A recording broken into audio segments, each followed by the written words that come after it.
कसूरवार कौन? किस्त नंबर 1।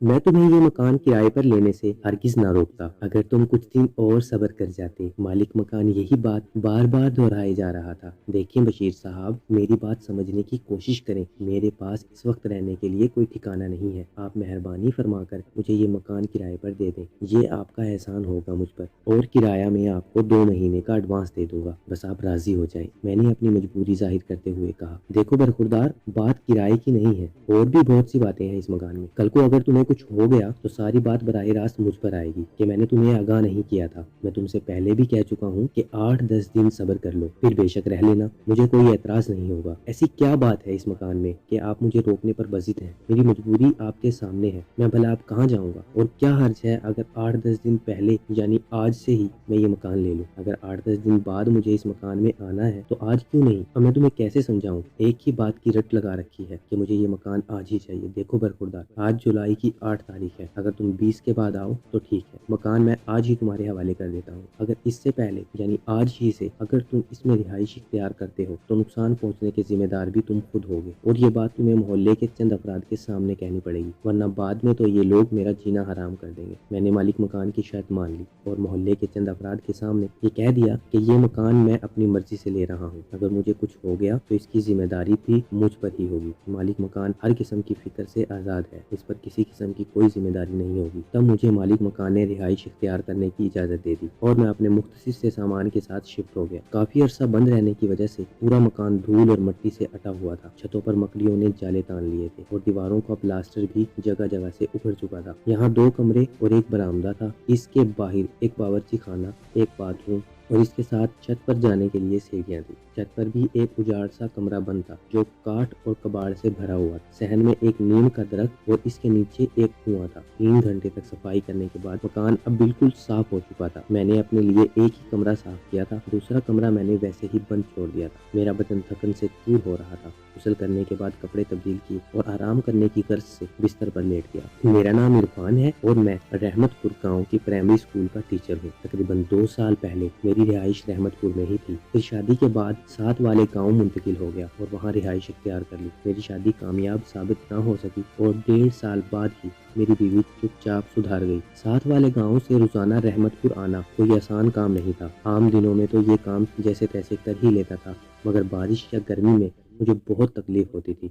इसलिए मैंने एक बार फिर रहमतपुर में रिहाइश इख्तियार करने का फैसला कर लिया था। मैं रहमतपुर आज सुबह ही पहुंचा था। काफ़ी तलाश बसियार के बाद ये मकान तो मिला, मगर मालिक मकान उसे किराए पर देने के लिए राजी न था। काफ़ी मिन्नत समाजत के बाद राजी तो हो गया, मगर जाते जाते वो मुझे मोहतात रहने की तलकीन कर गया कि ये मकान असेब ज़दा है और अगर तुम्हें ऐसा वैसा कुछ नज़र आ भी जाए तो तुम इस पर कोई तवज्जो नहीं दोगे।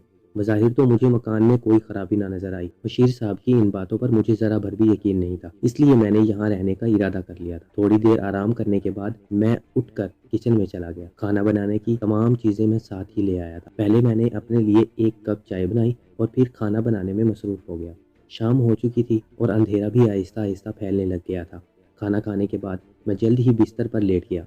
तमाम दिन की थकावट की वजह से नींद की देवी जल्द ही मुझ पर मेहरबान हुई और मैं सो गया। तकरीबन आधी रात का वक्त होगा जब मुझे किसी ने झंझोड़ कर उठाया। मैंने इर्द गिर्द नजर दौड़ाई, मगर कोई नजर ना आया। मैंने उसे अपना वहम समझा और दोबारा लेट गया। अभी मेरी आंख ही लगी थी कि एक भारी भरकम आवाज ने मुझे फिर बेदार कर दिया। आवाज ऐसी थी जैसे कोई साथ वाले कमरे में फर्नीचर घसीट रहा हो। एक बार मैंने वही आवाज दोबारा सुनी। मैं उठकर बिस्तर पर बैठ गया। कुछ देर तक यूं ही बैठा रहा। इस दौरान कोई भी आवाज नहीं आई थी। अब मैं लेटने का इरादा कर ही रहा था और मुझे ऐसा लगा जैसे कोई रो रहा हो। ये आवाज बहुत मध्यम सी थी जो मुश्किल मेरे कानों तक पहुंच रही थी। थोड़ी देर बाद ये आवाज वाजिया हो गई। ये किसी लड़की की आवाज थी जो हिचकियां ले लेकर रो रही थी। मैं उठकर कमरे से बाहर आ गया। बाहर खूब अंधेरा था। मैंने आगे बढ़कर लाइट ऑन की। ये रोने की आवाज साथ वाले कमरे से आ रही थी। मैं डरते डरते लरजते कदमों के साथ इस दरवाजे के सामने आन खड़ा हुआ। दरवाजा बंद था। इस मर्तबा किसी मर्द की भी आवाज अंदर से आई थी। ऐसा लग रहा था कि कोई मर्द इस कमरे में किसी लड़की पर तशद्दुद कर रहा हो। मर्द की आवाज काफी गुस्सीली थी। वो आज फिर यहाँ आया था। मर्दाना आवाज सुनाई दी। कौन आया था? मैं तो किसी को नहीं जानती, लड़की ने रोकर कहा। झूठ मत बोल, मैंने सुबह इसे घर के दरवाजे के बाहर खड़े हुए देखा है। क्या चक्कर है तेरा उसके साथ? बोल, मेरा यकीन करो, मेरा किसी के साथ कोई चक्कर नहीं है। मैं तो यहाँ किसी को भी नहीं जानती। कमीनी झूठ बोलती है। इस मर्तबा मर्द की आवाज ज्यादा तेज थी और मर्द शायद लड़की को किसी चीज के साथ मार भी रहा था। लड़की के रोने की आवाज अब तेज हो चुकी थी। मुझसे अब रहा नहीं गया और मैंने दरवाजे को अंदर की जानिब धकेला तो वो थोड़ी चिड़चिड़ाहट के साथ खुल गया। अंदर खूब अंधेरा था। वो आवाजें भी आना बंद हो गई। मैंने कमरे की लाइट ऑन की तो कमरा रोशनी में नहा गया। ये देखकर मेरी हैरत की इंतहा न रही। कमरा तो बिल्कुल खाली था। ये आवाजें फिर कहाँ से आ रही थी? मैंने कमरे को उसी तरह बंद किया और अपने कमरे में आकर बिस्तर पर लेट गया। नींद इन आंखों से कोसों दूर थी। खौफ से मेरे एसाब शदीद मुतासिर हो रहे थे। काफी देर जागने के बाद न जाने कब मेरी आंख लगी और मैं दोबारा सो गया। कहानी अभी जारी है। मजीद एपिसोड्स देखने के लिए हमारे चैनल AR TV को सब्सक्राइब कीजिए। शुक्रिया।